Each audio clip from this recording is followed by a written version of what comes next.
En 1941, cuando Alemania lanzó la Operación Barbarroja contra la Unión Soviética, el Ejército Rojo tenía en su inventario una cifra enorme de tanques ligeros T-26. Hablamos de más de 10.000 unidades, un número que en el papel parecía imponente. Sin embargo, lo que sucedió en los primeros 6 meses de guerra fue un verdadero desastre. Miles de esos tanques quedaron fuera de combate casi de inmediato. ¿Por qué pasó algo así? Pues la respuesta está en una mezcla de tecnología obsoleta, tácticas poco realistas y un enemigo que llegó con una preparación sorprendente. El T-26 no nació como un mal tanque. En realidad, en la década de 1930 era uno de los mejores vehículos de su categoría.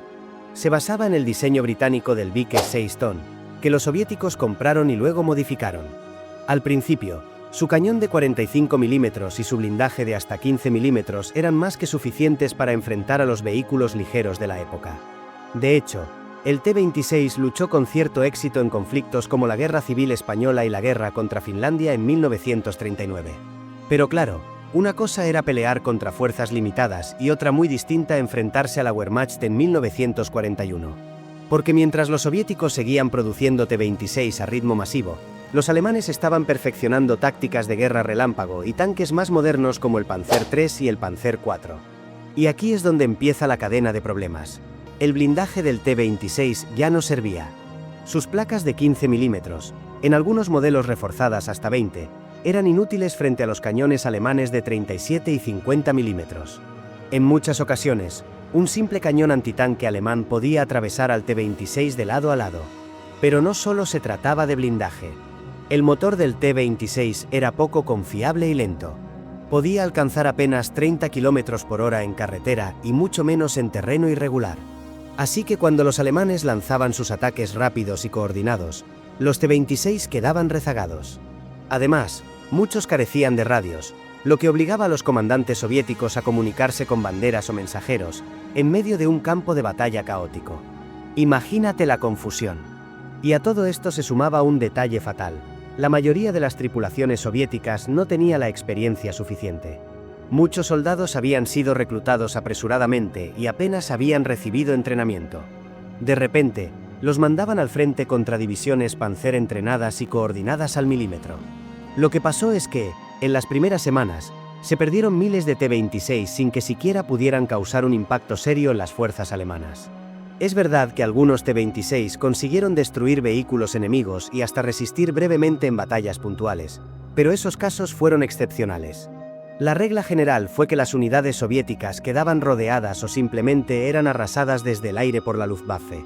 Bombardeos, artillería y tanques alemanes hicieron que los T-26 se convirtieran en chatarra en cuestión de días. Y aquí está lo interesante.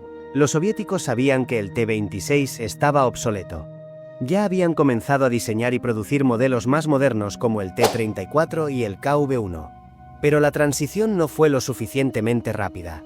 En el verano de 1941, la mayoría de las divisiones de tanques soviéticas todavía estaban saturadas de T-26. Y aunque eran muchísimos, la cantidad no pudo compensar la brecha tecnológica ni la falta de preparación. Así que, en resumen, lo que prometía ser una fuerza imponente de más de 10.000 tanques se convirtió en una trampa mortal para sus tripulaciones. El T-26 pasó de ser una columna del poder soviético en los años 30 a un símbolo del desastre en los primeros 6 meses de guerra. Suscríbete si te está gustando el vídeo. Para entender mejor la magnitud del desastre, hay que mirar cómo estaban organizadas las divisiones soviéticas cuando comenzó la invasión alemana. En teoría, cada cuerpo mecanizado debía tener cientos de tanques listos para entrar en combate. En la práctica, muchas unidades apenas podían moverlos. Faltaban repuestos, las cadenas se rompían con frecuencia y los motores sufrían sobrecalentamientos constantes.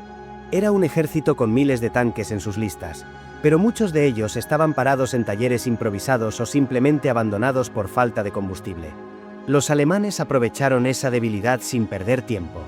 Su estrategia era simple pero brutalmente efectiva: romper las líneas soviéticas en puntos específicos y avanzar rápido para cercar enormes formaciones. Cuando los T-26 intentaban contraatacar, casi siempre lo hacían en pequeños grupos, sin coordinación real. Resultado: eran destruidos uno por uno. En ocasiones, la Luftwaffe ni siquiera dejaba que los tanques llegaran a la línea de frente. Los atacaban en columnas de marcha, Bombardeaban los cruces de carreteras y convertían los convoys soviéticos en cementerios de acero humeante. Pero no creas que todo se perdió de manera pasiva. Hubo momentos en que los T-26 lucharon con valentía. Por ejemplo, durante la defensa de Smolensk, algunas unidades lograron detener temporalmente el avance alemán. En enfrentamientos cortos y en terrenos donde la movilidad alemana se reducía, el cañón de 45 mm del T-26 todavía podía penetrar el blindaje de los Panzer más ligeros. El problema era que esas pequeñas victorias nunca cambiaban el panorama general. Cada vez que los soviéticos lograban resistir, los alemanes respondían con un contraataque coordinado, y al final, los T-26 quedaban destruidos o tenían que retirarse. Otro detalle que empeoraba todo era el consumo de recursos.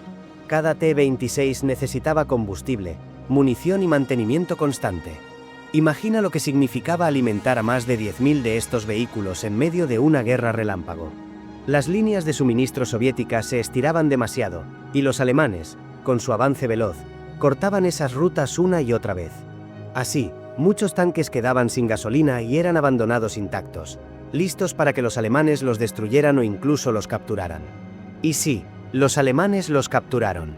De hecho, usaron varios T-26 en sus propias filas, especialmente en tareas secundarias como patrullas, entrenamiento o seguridad en zonas ocupadas. Irónico, ¿no?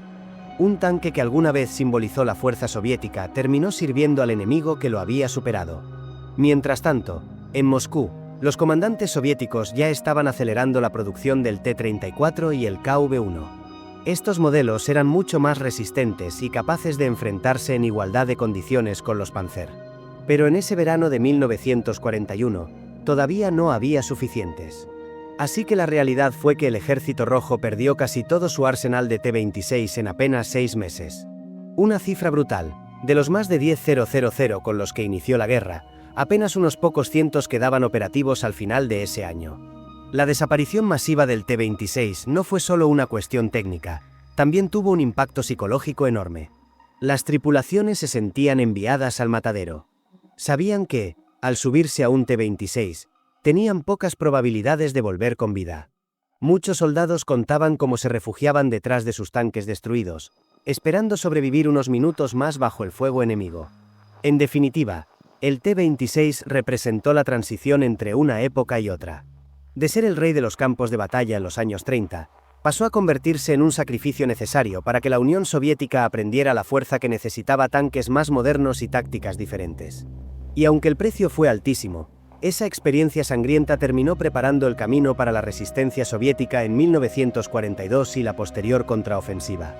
Lo más impresionante de todo este desastre es cómo, a pesar de la pérdida de más de 10.000 T-26 en apenas medio año, la Unión Soviética logró reponerse y continuar la guerra. Porque si uno lo piensa, perder semejante cantidad de tanques en tan poco tiempo habría destruido a casi cualquier otro ejército. Pero la capacidad industrial soviética y la determinación política de no rendirse marcaron la diferencia. El T-26 quedó prácticamente borrado del mapa tras los primeros compases de Barbarroja. Para finales de 1941, la mayoría de los que quedaban en servicio se usaban en frentes secundarios o eran relegados a tareas defensivas de menor importancia. El Ejército Rojo sabía que no podía confiar más en ellos, así que volcó todos sus recursos en producir el T-34 y el KV-1. Estos tanques no solo eran más resistentes y poderosos, también respondían a las nuevas condiciones de la guerra moderna. Ahora bien, hay que subrayar que el sacrificio del T-26 no fue en vano. Cada tanque destruido, cada tripulación perdida, ralentizó aunque fuera un poco el avance alemán. Aunque los T-26 cayeron por miles, esas batallas desesperadas dieron tiempo a que las fábricas soviéticas en los Urales se pusieran en marcha y produjeran máquinas que cambiarían el rumbo de la guerra. En otras palabras, los T-26 fueron carne de cañón, sí, pero también fueron un escudo improvisado que permitió sobrevivir a la Unión Soviética en su momento más crítico. La historia del T-26 también deja claro algo muy importante: la guerra no se gana solo con números. Los soviéticos tenían más tanques que nadie en el mundo en 1941, pero gran parte de ellos eran modelos obsoletos. Los alemanes, con menos unidades, lograron infligir una derrota colosal gracias a su preparación táctica, coordinación entre armas combinadas y el uso inteligente de la velocidad y la sorpresa. Es el clásico ejemplo de calidad contra cantidad. Aunque, al final, la cantidad soviética en modelos más modernos terminaría inclinando la balanza. Y no hay que olvidar el factor humano. Miles de tripulaciones soviéticas murieron dentro de esos T-26, sabiendo que tenían pocas posibilidades. Aún así, cumplieron órdenes, pelearon donde les tocaba y pagaron un precio terrible. Ese sacrificio silencioso forma parte de la memoria de la Segunda Guerra Mundial, aunque muchas veces quede eclipsado por las historias de los tanques más famosos como el T-34 o el Panzer. En definitiva, la desaparición del T-26 en 1941 simboliza uno de los mayores colapsos de material militar de la historia moderna. 10.000 tanques, un número que parecía imposible de superar, se evaporaron en cuestión de meses. Y sin embargo, de esas cenizas surgió una nueva etapa para el Ejército Rojo. Una etapa en la que aprendieron de sus errores, corrigieron sus tácticas y pusieron en el campo de batalla vehículos mucho más adecuados. Así que, cuando hablamos del T-26, no solo estamos hablando de un tanque obsoleto, sino de una lección brutal que costó miles de vidas y que marcó el rumbo de la guerra. Porque a veces, para poder resistir y luego vencer, hay que pasar primero por la derrota más amarga. Suscríbete si te ha gustado el vídeo.